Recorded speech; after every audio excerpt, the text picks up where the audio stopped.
আসসালামু আলাইকুম দর্শক, দেখতে পাচ্ছেন এটা হচ্ছে একটা স্যামসাং টেলিভিশন।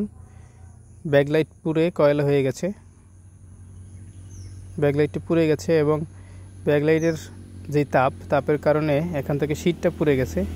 দেখেন এই যে শীট পুড়ে একদম কয়লা হয়ে গেছে কালো, এবং লাইটের তাপে এই যে শীটটা ফেটে গেছে।